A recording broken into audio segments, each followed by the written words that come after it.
Videoni o'tkazishga shoshilmanglar, chunki sizlarni mashinanglarni ko'p ip uzish sababini bir dona qum qog'oz orqali qanday to'g'rilashni ko'rsatib beraman. Mashinanglarni eshiklarini ochib olasizlar. Avtozapchas magazinlaridan xuddi shunaqa qum qog'oz sotib olasizlar. Polirovka qum qog'ozini o'zlari berishadi. 10 ming yoki 15 ming turadi.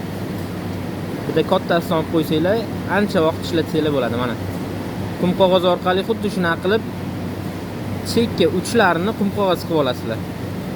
Pastini, keyin mana tepasini.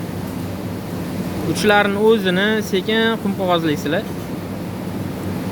Xudo xolasa mashinanglar ip uzmasdan yaxshi ishlab beradi. Plastinkalarni olib qum qog'oz qilib yuborish esdan chiqmasin. Chunki har nina sindirganda mana chekkalarini qirib qo'yishi mumkin. Shunaqa qirindilarni hisobiga ham mashinangiz ip uzib qo'yishi mumkin.